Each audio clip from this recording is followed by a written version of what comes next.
Hello everyone and welcome to our lunchtime webinar today. Today we are speaking about our educational programs that are available from ATU, the ATU programs that are available part-time, specifically targeting people working in education, maybe who have an undergraduate degree or who are seeking to maybe change career and start their journey in working in the education sector. Sorry, I just realized my phone is not on silent, so I shall do that now. We're just going to hold for 2 seconds. I know we have most of our panel here. Will be joined shortly by another member of our panel. So the webinar we're hosting today should last approximately 45 minutes, as it says here. We will be recording it, so it will be available as a watch back. So anybody who has registered and who has maybe decided to go out for a walk in the sunshine over lunchtime rather than joining us online, they will be able to watch this back. It'll be circulated to anybody who has registered. So that's the good news. I will kick off just by introducing myself. So my name is Cleo Devaney. I am the Strategic Marketing Manager at ATU, and I support student recruitment and marketing activities for the online and part-time and postgraduate programs. So it's great to be hosting this event. We're running a series of events over the summer just to make people aware of all the different offerings we have across ATU. And then joining me on the panel today, we have Dr. Dermot O'Donovan. And we also have Dr. Richard D'Souza, Dr. Fiona Crowe, and Maureen Haran, and they will be all joining us and talking later about some of the programs that are available. So I'll just flick on to the agenda here. So as I said, it's a focus on the part-time education programs. We have a graduate joining us, Michelle Kelly, and she'll be speaking to us about her experience studying part-time in the Master of Arts in Special Educational Needs. Michelle has her lunch break from 1 to 1:20, so she is squeezing us in to share her story with everybody who's joining us today. So I know that some of my colleagues are just going to let us know when she's available, and we might just jump to Michelle once she comes along. Then Dermot will speak to us about the Galway Mayo education programs. We have some lovely new programs that have just recently been validated there that we're going to spotlight. Richard will be talking to us about some of the Donegal programs that are available in the sphere of education. And then Fiona will be talking to us about further programs that are available in St. Angela's and spotlighting one of the new programs there as well. And Maureen then will speak to us broadly about what's available in Sligo and spotlight a specific program around universal design for learning. And then at the end of the webinar, we'll also give you some information about how to apply and anything like that. Throughout the course of the webinar, we have a Q&A box available to you. So if you see it there on the screen, you're able to add your questions in there, anything that comes up from any of the speakers or anything that you may have a specific question on if you've applied already. Just drop your question in there and we have a team of advisors in the background ready to answer. And if we don't get back to you during the webinar, don't worry, it'll stay live. We will make sure that we get the answer for you and come back to you with any queries you may have. So without further ado, I believe that Michelle has joined us. Michelle, are you there? Yes, I'm here. Ah, great, brilliant. I'm just going to give a quick overview about ATU and then we'll go chatting to you if that's okay. Yep, that's fine. Lovely. And I know you have to drop off as soon as your chat is finished with us. So for those of you who may not be familiar with ATU or Atlantic Technological University, to give it its full title, we are a technological university based in the west and the northwest of Ireland. We are 3 years old and we came as amalgamation of 3 colleges, or 4 colleges actually, based in Donegal, Sligo, Mayo, Galway. So we have one region that we cover. We have over 550 programs available. Over 26,000 students study with ATU. So that ranges from full-time undergraduates getting their degrees up to masters and PhD and research students as well. We have a lot of significant cohort of students that study part-time with us, be that in a blended capacity where they maybe come on campus occasionally or is fully remotely online. Many times, as you see, we have over 8,000 graduates annually, and a lot in some cases when people are studying part-time and online and blended, sometimes the first time they come on campus is when they're coming for their graduation, so they fulfill their studying remotely at a time that suits them, and a lot of people with commitments around work, life and family commitments, and blending their study. And to support all of that, we've nearly 2,500 staff, over 2,000 staff based across all the different, we've 9 campuses in total. As you can see there, Letterkenny, Killybegs, St Angela's, Sligo, Mayo, Connemara, Mount Bellew and Galway City. So we have staff based in all of them, between lecturing staff and support staff, that are there to support our student population. So that's good. I know some people are joining us maybe for the first time that haven't had any encounters with ATU to date. So what we focus on these webinars, lunchtime webinars, is flexible learning. So again, we have over 440 programs that are available for September recruitment that are considered flexible learning. So they are at loads of different levels, but they also, the commonality is they're part-time in nature. So what you'll find is if you are studying on those kind of courses, there are a lot of students who are in a similar situation to yourself. They're looking to upskill, possibly retrain, or gain a qualification that will allow them to progress in their career. So many people leave with their undergraduate degree and potentially then go into the workplace and find that they need to specialise in their discipline area in order to progress in their careers. So that's one of the benefits. You can continue to do that while working. As we know, we're in a very, in Ireland anyway, we're in a very full employment market at the moment. So again, it gives you that competitive edge if you do go on and further study and specialise potentially in your discipline area. And again, the world of work has just changed dramatically, I think, so we have a lot of people need to do continuous professional and personal development in order to stay at pace of all the change and I suppose in terms of compliance with regulations, changing guidelines, things like that. Again, dipping back into education, be that at a small micro credential where you do a small bite-sized piece of learning up to a full master's course. Sometimes that seems like a bit of a stretch, but there are definitely pathways to get you there in terms of doing smaller pieces of learning to get you up to that final qualification.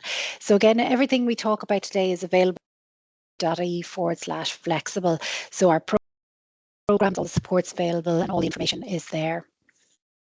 As I said, today we're focusing on our Faculty of Design, Education and Humanities, specifically the area of education.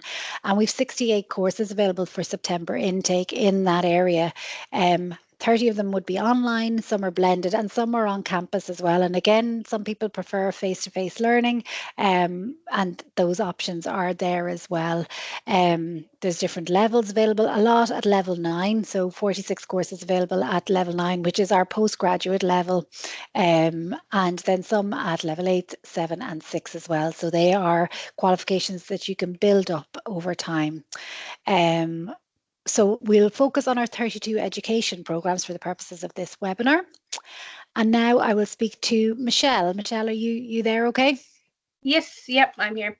So hopefully, Michelle, some of that information I was sharing there is kind of reflective of where you were. Obviously, you were qualified, I believe, as a primary school teacher. Is that correct? Yes, yeah. So I did my undergrad as just primary school teacher from Mary I, and I suppose something that she said really reflected how I felt I needed to upskill.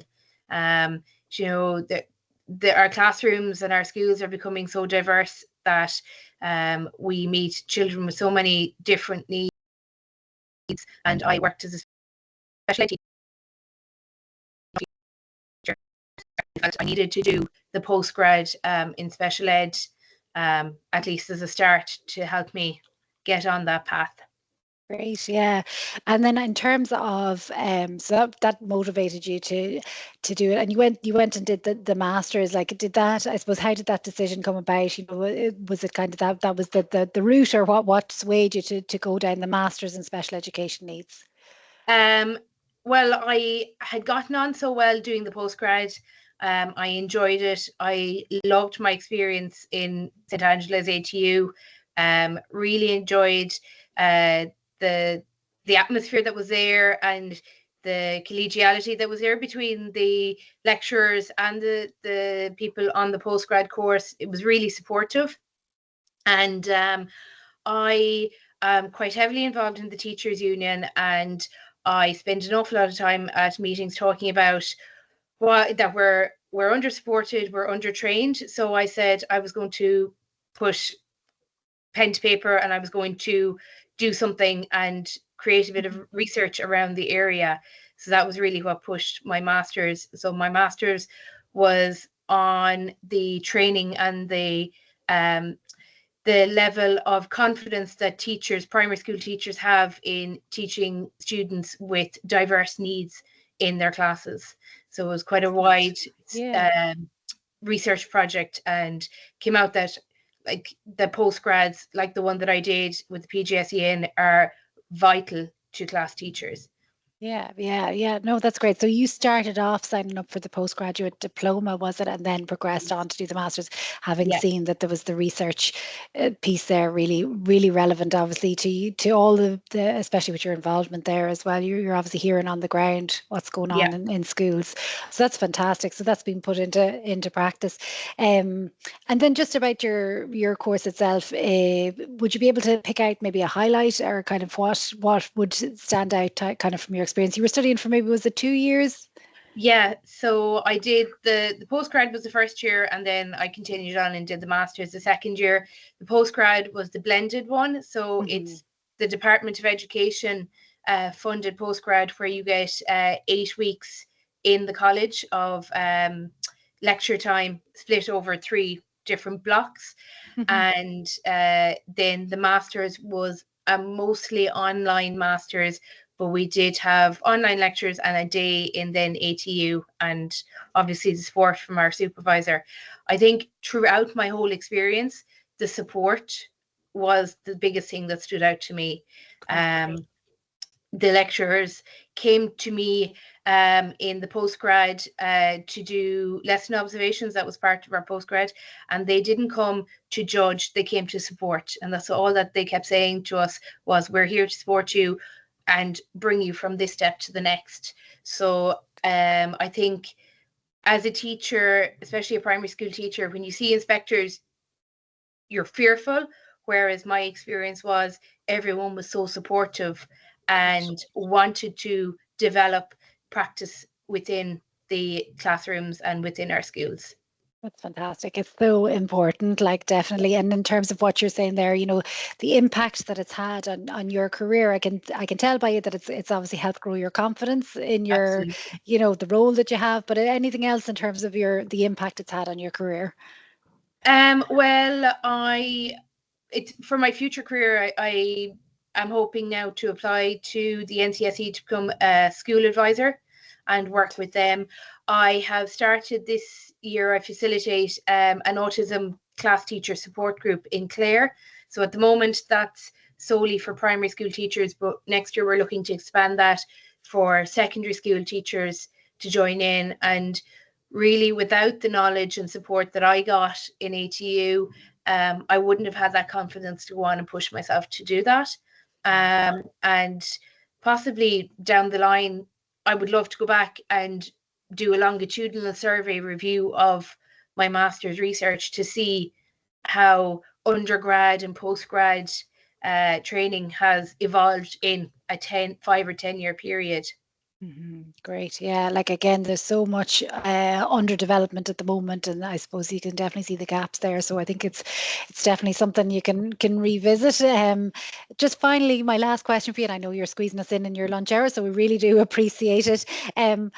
Just if people were listening today or they're watching back later, any advice for anybody who is considering it, because it is a big step, I know, and obviously, in your role as well as a primary school teacher or whatever role you have in a primary school setting, there's plenty of demands as well. So how, any advice for people?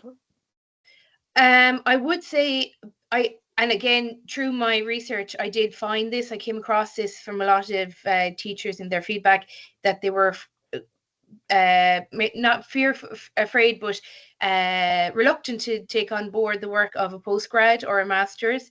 And the way that it's designed, it works in tandem with your work schedule, especially the postgrad. I know a master's is not for everyone, but just to go to the basic level, or just to go to the level of the postgrad, everything you do ties into what you do on a daily basis, and you get substitute cover provided to you. And again, the support that you get from the lecturers, the feedback that you get, you can always ask for advice. And then you get people from outside, like Middletown Centre for Autism or the NCSE, coming in and doing day seminars as well. So there's a real wealth of information coming there.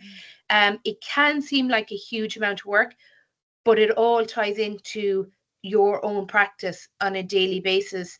And all the teachers on the course with me were at different stages of development in their school on how they were bringing out the continuum of support. So in my school, what was expected of me was different to what was expected of somebody whose school was only starting to work with continuum of support. It's real, like, it is tough, but it is worth it. And you get this substitute cover time. Yes, it can be difficult to take a break from family life or to travel, but I would say it is absolutely worth it for the support that you get in St. Angela's and ATU. That's fantastic. Look, thank you so much, Michelle, for giving up your time. And there's nothing more inspirational than that photo there where you have the cap and gown on and you think you've got through it all. So look, congratulations for throwing yourself into it. And obviously you're now going to be inspiring other people and supporting wider than just yourself, I think, going forward. So look, really do appreciate your time, and I will let you go now. But if anybody has any questions, we know Fiona is here from St. Angela's, who can hopefully kind of come back on any of the questions that may come into us. So thank you again. Thanks very much. Bye. See you. Bye bye. And now we'll let Michelle get her lunch break. So look, thank you. We'll move on now to Dermot, Dr. Dermot O'Donovan, if he is available there to go through some of the programmes to highlight in the education space that are offered through our Galway and Mayo campuses. Dermot, are you there? Hi, Chloe. Thanks for that. Yeah. How you doing? Can you hear me okay? You can? Yeah, work away there. Perfect. So just to give a high-level overview maybe of some of the programs that are available from the Galway Mayo side of ATU. And a lot of these education programs are, really reinforcing some of the things that you've just spoken about there around empowering people, recognizing the change in all of our education settings, and with a particular focus in terms of the education and curriculum development changes that are taking place. So just 4 programs that we're just going to maybe give a quick summary of. One is the Outdoor and Education Sustainability and Wellbeing. That's actually delivered from our Mayo campus. It's a blended level 9 program, really aimed at outdoor professionals and all of the skills that you require to be a leader in that space. We have a Teaching and Learning, an MA in Teaching and Learning, also a Master's at level 9. And this is, I suppose, primarily aimed at higher education professionals who want to upskill and develop a teaching qualification. Embedded in the Teaching and Learning Masters is a certificate in Teaching and Learning, which is a 30 credit certificate. And then there's a diploma, which is another 30 credits of electives. And then you can go on to do either an applied or a thesis in education through that. And again, these are all flexible, online and blended. One thing I suppose to be aware of, and particularly in the education space and the teacher education space, is that you would need a classroom to execute the learning and carry out research, etc. And that would be a requirement for most of these programs. Within the Teaching and Learning MA, one of the modules is a module in Education for Sustainability. And this has become a very popular and important subject for educationalists across the country at all levels. We're aware of all the issues around climate, around sustainability, around biodiversity that are becoming more and more important for us as educators to engage with, but also to empower other educators. And we have a lead expertise in Education for Sustainability within ATU, and that module has been delivered as part of the MA in Teaching and Learning, but also as a standalone 10 credit module, and it's been delivered nationally through the National Forum, but also for people who just wish to maybe upskill in a specific area.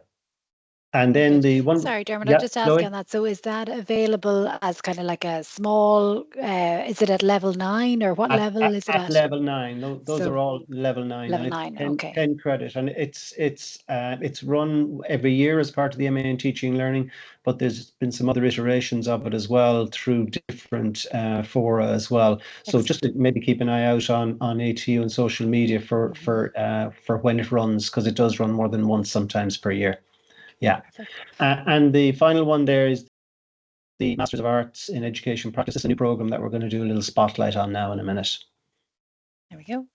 Will I keep going?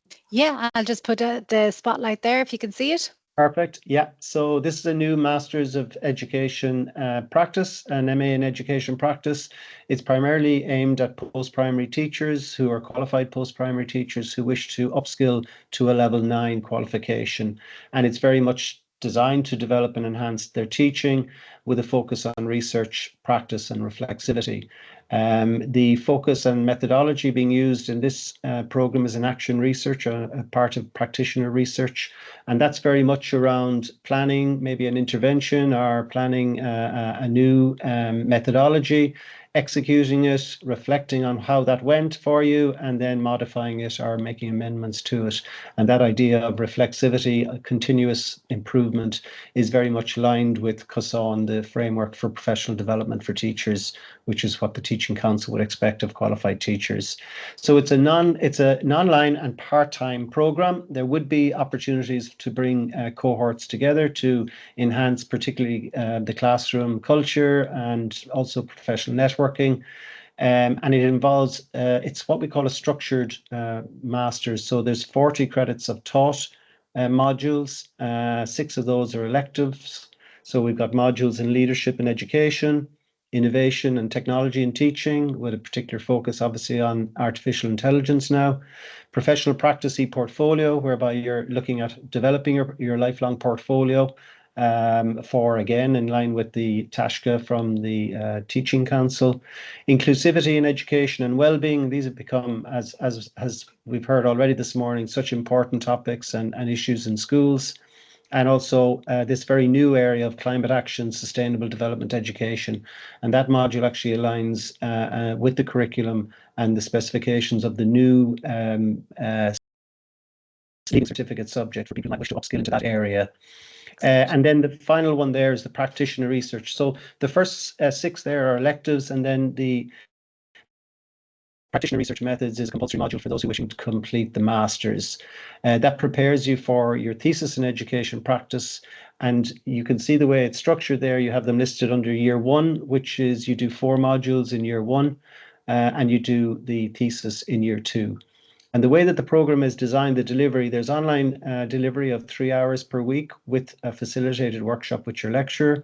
There's then self-directed workshops for 2 hours per week where you work in triads or small groups, discussing topics and coming up with your assignment briefs and responding to those. And then there's independent learning where you do your own study and execution of the work. The way it's structured in terms of assessment is it very much aligns with the natural breaks in the academic year for teachers. So there's particular focus on times where there might be a little bit of downtime around Christmas holidays, Easter holidays, and summer. So assignments can be completed over those periods and then submitted at the end of those particular breaks. So we'd be delighted, Chloe, to hear of anybody who's interested in the programme. It's scheduled to start in September 2025, and if you have any queries or questions, happy to take any questions from interested people or from yourself now. Yeah. Great. Thank you so much, Dermot. And your contact details are there on the slide as well. So you're happy to follow up if there's any direct questions. And I know this has only been, it's very new, the program, which is great because it has like a lot of new thinking in it and all the new elements coming into the curriculum as well. So I think you've given a great overview there. I have no questions myself following that. But again, there's the chat box there or the Q&A box. If there's any questions coming in, we'll direct them to you, Dermot. But for now, we might move on if that's okay. Thanks, Chloe. We will move on to Dr. Richard D'Souza, and Richard is going to talk to us about the Donegal programmes that are available and spotlight one in particular. So Richard, welcome along now. Perfect, thank you so much. So I'm just going to talk a little bit about sort of the sort of programmes we offer at ATU Donegal. So we are very lucky in our department to benefit from a diverse cross-section of specialisms, which has really given a lot of opportunities for interprofessional, interdisciplinary learning. So I've got colleagues who are specialists in the experiences of trans and neurodiverse students, and another who's a specialist in those of traveller families. So we wanted to really make use of this big web of academic disciplines, and to design some really forward-thinking courses there. So we're sort of responding to the sort of post-COVID world where workflows have changed. I'll talk a bit more about that in a moment. But we're also talking, responding to challenges to recent legislation in terms of awareness of growing inequality, response to social justice movements, awareness of mental health, for example. So the first kind of three sort of online offerings we can see here serve a couple of functions, but they really respond to those needs. We're sort of providing a progression route for special needs assistance, for example, especially through those first two degrees there. The applied approaches to childhood autism is a level 7 blended course, and the inclusive practice for special needs assistance course, we've just had the level 8 approved for that. That's a phenomenal course, very, very innovative in design, and actually it's the only one of its kind in the country, in that it is open to targeted towards SNAs and teachers and parents, but it's also available to the wider public. So families and sort of people working in, for example, youth work, social care, probation officers, those kinds of things may and that really benefits the course as well, because then the students are learning from each other. Really innovative approach to communicating research in that, as well as leadership and advocacy kind of emphasis. Broad definition of inclusion. So we are talking about sort of various groups in marginalized communities alongside sort of physical and developmental disability as well. The counselling studies course, fantastic. Yeah, it gives a sort of very strong overview, a good stepping stone into counselling qualifications, which are quite sought after in schools. Goes through the sort of 19th and 20th century kind of movements in psychology, from psychotherapy to humanistic and existential approaches to counselling. I'm just going to spotlight the leadership and well-being in the workplace course as well, which is a newish course started this year. Again, it's open to anybody with a level 7, particularly people who are working would find this interesting. It's grounded in theories of leadership, theories of well-being, very practical in orientation. My own background is in educational leadership research, head teachers, organizational health, and approaches to professional culture. And you can see that really reflected in this course. In the leadership and behavioral change module, for example, gives a lot of an overview of change management module sort of models, as well as leadership theories, very applied. So this course has got 100% coursework. It's got a UDL kind of approach as well, which means that students have a lot of say over not only what they're doing their assignment on, but also how they present their assignment. And sort of they can do a report, they can do a video, they can do a slide deck. So there's lots of different sort of approaches to representing your learning. So this course has got 2 hours of online teaching and 2 hours of asynchronous content. We work quite closely with members of the flexible learning department to make sure that online learning environment is really intuitive, really attractive to look at and engaging and easy to use.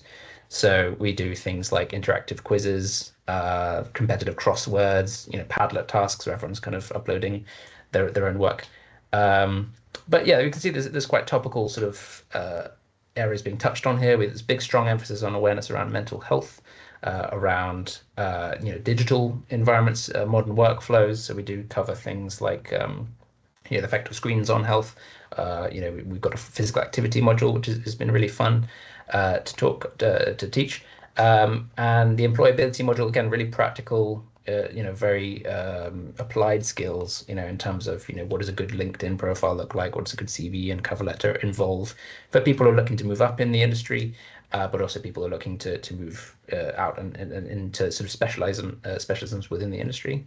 Now, what I should mention that's really important is that each of these modules can be taken as a standalone certificate. Okay, so if you're just interested in, for example, the citizenship in the workplace module, you can do your certificate in that and then exit there, or you can take 2 or 3, or you can go for the whole level 8, 6 times 10 credits kind of option there. Great. I've just one question there. It says it's 1 to 2 years in terms of the delivery there, or yeah, is that people can spread it out a little bit? Is that kind of the thinking there? Yes. So currently, it's across 3 semesters. Okay, so it kind of spans from 1 year into the next one because it's 2 semester term. Yeah, sorry. We are next year potentially going to be doing it all within 1 year. Okay. So it does depend on numbers, but yeah, it's all online, virtual. Excellent. Yeah. Great. Please. And then the follow-up, just if people do have questions on it, it's Dr. Nigel McKelvey, who's the head of department there within your area, and he can follow up with any questions, or if they have questions now, you're obviously online until the end of the webinar. That's great. Look, thank you so much for giving an overview. Again, that's at a level 8, and it's part-time and online. So again, same themes coming through, very flexible, and you can take various bite-sized pieces as well if there's a certain module that you're interested in. Thank you, Richard. I'm going to move on now. So next up we have Dr. Fiona Crowe, who's going to talk to us a little bit about St. Angela's. Hi Fiona, how are you? Hi Cleo, thanks very much, and thanks to everybody who stayed in the meeting on this glorious day. So it already shows your commitment to continuing teacher professional learning. And I promise not to take too long. So similar to my colleagues, our approach to teacher professional learning is about flexibility. We have over probably the last 30 years developed programs that are in the best way we can see flexible and suitable to teachers who are working full-time in the field. So we have probably, I might start with a range, and the first one is for teachers in mainstream generally who are interested in contemporary innovations in education. So how we approach that is that we're looking at coming in at master's level, but with the capacity to exit at DIP or cert level. Students can sign up to do just one module and only pay for one module, but we're so confident that you'll like what you're doing, that you'll stay and you'll stay right through to the master's program. So we're trying to make it buildable so that people who aren't sure what their capacity is at the beginning of the journey aren't overwhelmed by taking on a full piece. And we use that model in probably most of the programs that we offer in the education space in St. Angela's. So Contemporary Innovations in Education was designed to try and take account of that changing landscape my colleagues have spoken about.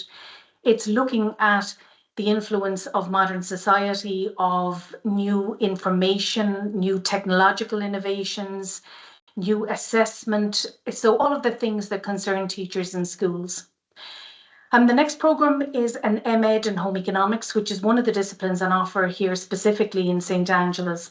And it's the only MEd programme in Home Economics in the country. And obviously one has to be a home economist to come onto the programme. So that programme is actually run by one of my colleagues in the School of Home Economics. Similarly, the MA in Home Economics, Nutrition and Health Promotion is run from the School of Home Economics. And its focus, again, is on home economics teachers in the field, but also those who didn't choose to specifically go into a mainstream education setting. They might have gone into education settings in health promotion units. They might have gone to the health advisory services across the country. So that programme is focused very much on a broader interpretation of educators. Then in the special education space, we have probably the largest range of programs in the part-time and flexible online space. So we have professional studies in special educational needs, and that grew from a space of programs which were buildable. You could come on and do just a little bit of upskilling in an area like autism education, in specific learning difficulties, in issues around behaviour and behaviour management. And again, it's exactly the same as the Contemporary Innovations. It's buildable. It has a 1 to 2 year starting off point, your choice, and then a 1 year dissertation year if you choose to go on to master's level. Similarly, we have an MA in Special Education, and that starts out for students who come into the paid programme that our graduate Aisling spoke a little bit about earlier. So it's a Department of Education programme that you're released for, and then we build in an additionality to the programme we've designed to allow you to go to Masters. That programme stays so popular with students progressing on to the Masters. We hook them, and I think they really enjoy what they're doing, and they continue. In our religious education space, we've developed a cert for primary school teachers who are educated outside of Ireland, who require a religious qualification to teach in invested schools in Ireland. And that programme, again, is completely online and very popular. And we have a new cert that we're going to spotlight in support and care in education for special educational assistants. So I might go to that spotlight.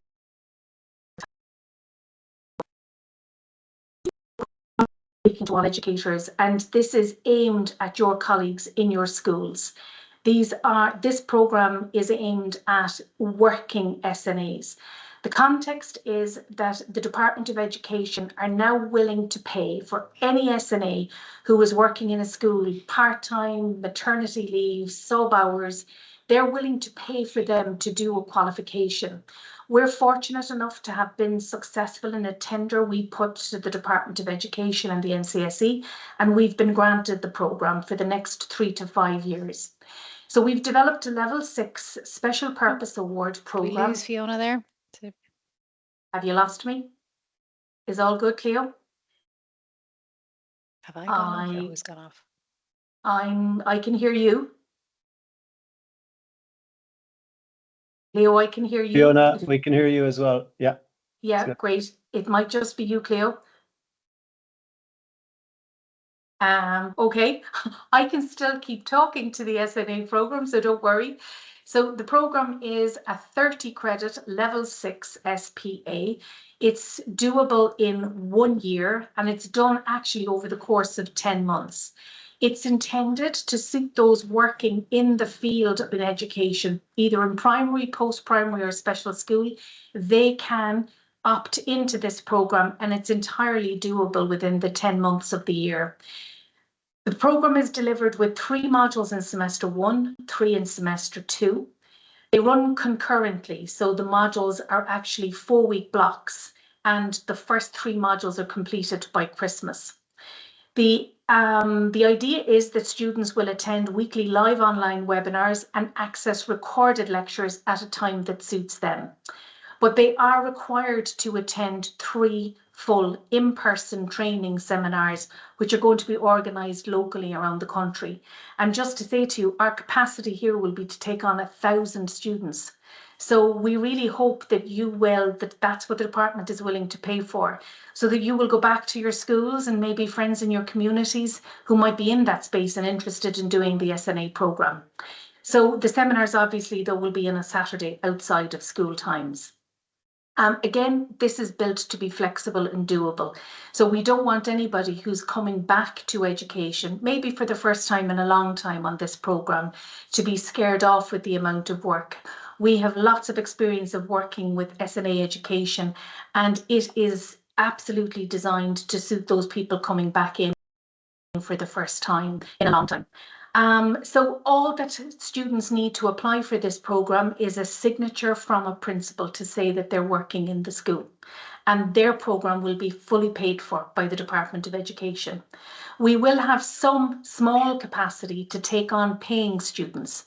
In other words, those SNAs who may not already be working in the field but would like to get into it.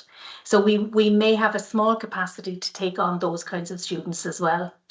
So again, the slide is gone from your screen, but we have a dedicated SNA email address, which when you see the slides afterwards in the payback, you'll be able to see how to make contact, to register interest, or to ask any questions.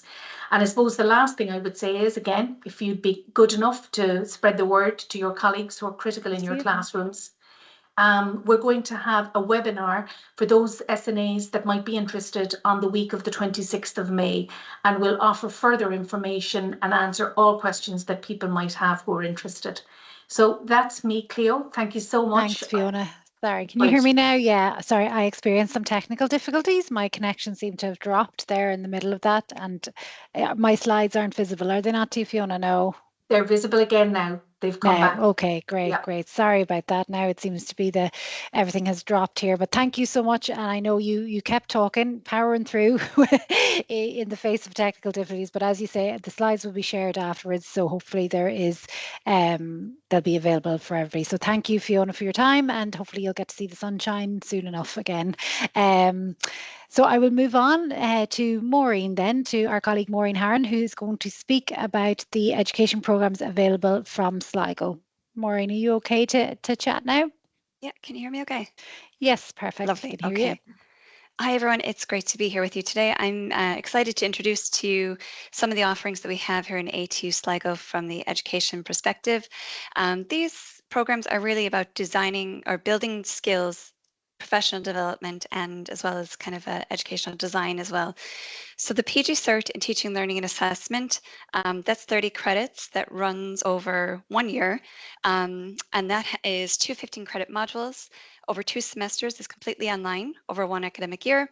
The course really is to equip educators with innovative teaching strategies, focusing on how to design, deliver, and assess learning effectively in higher education. It's really designed towards those who kind of come into teaching for the first time in higher education, or as of late within further education. You'll explore modern pedagogical approaches and learn how to apply evidence-based practices to support your teaching.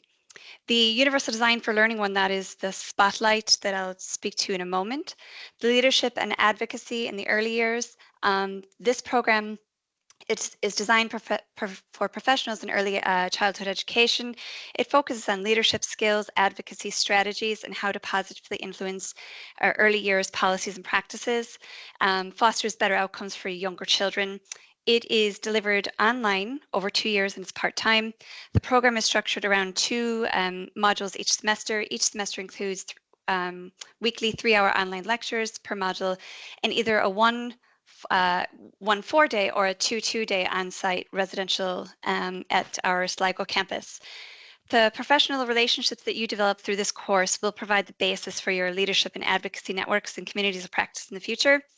The unique feature is that A2 Sligo is an international collaboration with Fanshawe College in Ontario, Canada, and it's delighted to offer this Level 9 program to be delivered online and in Ontario to create the future leaders of early learning and care.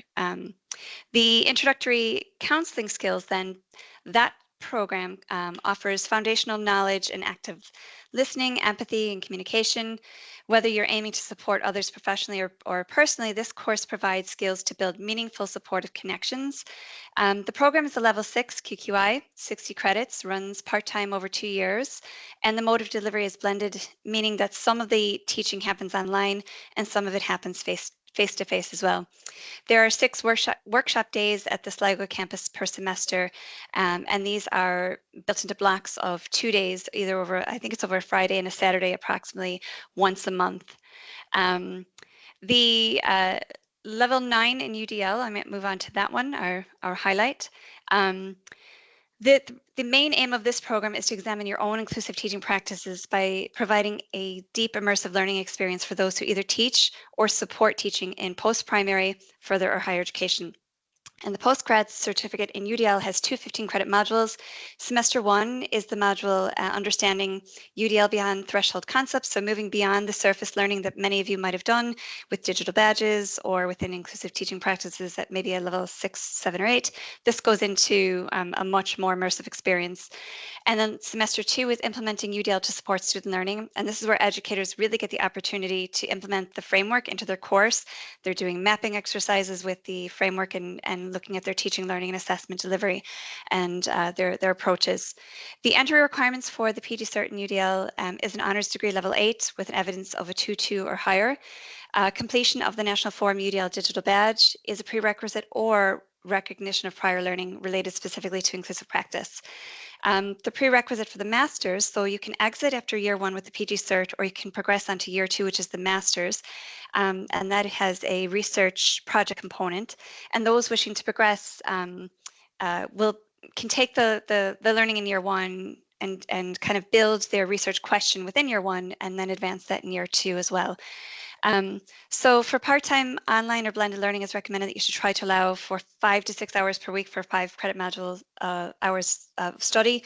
The program is offered completely online, which are pre-recorded on our Moodle or our VLE from Friday afternoons, and then students can go through the content in their own time before we meet, usually on a Wednesday evening for about an hour and a half for a live tutorial. A Padlet is preloaded with questions for you to come ready to discuss and to really integrate with your peers. It is the only UDL Masters and PG Cert in Europe, so it's unique in that way. The lectures on the program, we are very lucky that we have many guest lecturers right across Europe, and have, as of recently, within the Global South as well, who've come on to share their inclusive practices. I suppose it's because it's very unique in that way. Then you just might move on for me, Cleo, to the next one.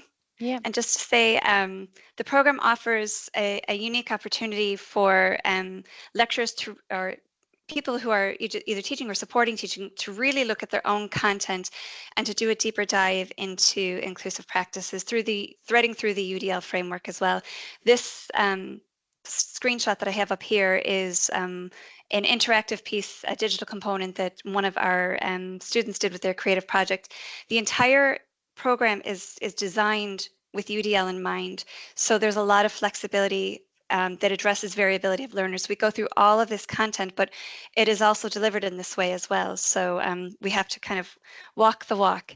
So just to say, I know we're running really short on time. The programs offered in ATU Sligo offer valuable skills and knowledge, whether you're an educator, or you're in the early years, you're an early years professional, or you're looking to develop counseling abilities as well. So you can feel free to reach out to our online student advisor, Saoirse Kennedy, if you have any more questions on any of the programs. Excellent. Thank you, Maureen, for running through all of that. And you have given a very good overview of the programs in Sligo and in terms of the UDL Masters as well. So I'm sure if there's questions, people will be putting them in the chat or following up, as you suggested, with Saoirse Kennedy and the online student advisor. So as Maureen said, we're just running a bit short of time, and apologies, I did have a technical issue earlier. So we'll quickly just talk to you a little bit about how to apply. Now, all our panelists, I suppose they've been extremely knowledgeable about their specific programs, and if that's piqued your interest in anything, then please do visit the course webpage. It has all the entry requirements and a link to apply. So all our applications for these programs are taken online. So you go to the apply now and there's a form to fill out, and you may need to upload relevant documentation. If it's a level 9 qualification, you may need to upload some of your level 8 qualifications that you have received as well. So please follow that. It's a very simple process. Then the applications are academically assessed by our teams to make sure that you meet the entry requirements, and offers are made. And then you will, should you be successful in getting a place on the course, you will get an email to register around mid-August, early September, to then commence your studies in September. And our application deadline is the 15th of August, but we do advise people to apply early. The sooner you get your application in and it gets assessed, and I suppose you're getting yourself ready then for your learning journey, because there's a lot to do in terms of getting friends, family, colleagues and everything on board to know that you're dedicating some time to this study now going forward. So that's a brief look at how you apply. Then there is obviously mentioned throughout recognition of prior learning. This is available on certain courses where you can show that you have achieved the learning outcomes that are required for the entry requirements, maybe through your experiential learning. So where you have learned maybe in your professional life for over a number of years. There is a process to undergo. So what we say to students is, please apply for the course. So submit your application. If you don't meet the standard entry requirements, our academic colleagues will look and suggest maybe that due to your experience, if your CV notes a lot of your learning that you've achieved, that you may be eligible for recognition of prior learning, and then they will then look at that and assess as to whether the formal, non-formal or informal learning that you've previously undertaken can help you achieve the entry requirements for a certain course. There's more information on atu.ie/RPL around taking the next steps there. But again, this is very much apply early if you need to consider this route, because it's a slightly longer process where you have to demonstrate that you have achieved the learning outcomes for a particular course. Then in terms of the funding, so our graduate mentioned that there was funding available for some of the programs. So there's Department of Education funding, as Fiona mentioned there, for the SNA course, the new SNA course. There's Department of Education funding for the special needs course as well, that was mentioned. We also have SUSI funded. So for the first time last year, the government introduced part-time undergraduate SUSI funding. So 2 programs we mentioned there: Applied Approaches to Childhood Autism and Inclusive Practice for Special Needs Assistance qualify for SUSI funding. So again, if you go to the susi.ie website and click on part-time SUSI funding, then you'll find the information there around how you apply to that. There's funding available through programs like Springboard and micro-credentials. If you go to the ATU website, we have register your interest forms. As yet, we don't know what programs are funded under Springboard this year, but sometimes you can get up to 90% fees funded under the Springboard programs. And for micro-credentials, so those short pieces of learning that you could do, which are accredited, you could get 50 to 80% funding available. So again, worth kind of keeping tabs on those things, registering your interest, and we'll make you aware then when this funding is available. If you are a graduate of ATU and you've achieved a level 8 qualification from ATU or any of our legacy institutions, then you may qualify for a 20% fee reduction if you enroll on a level 9 Thought Masters program as well. There's more details about that at atu.ie/alumni, and that will get you through. Again, there's an application that you need to have in there, or you have to fill out a form by the 15th of August to help us assess that and apply the discount as well to your fees. So that's a great way to look at how to reduce your fees if you are thinking of coming back to college. Every program we talked about today is detailed in our online and flexible learning part-time prospectus. That's what the cover is there. You can get it at atu.ie, or you can scan this QR code to download it. So all the program information, delivery modes, years, credits, there's probably a lot of terminology we've used today. It'll be all in that document, and it's a great useful read if there's a specific program you are interested in.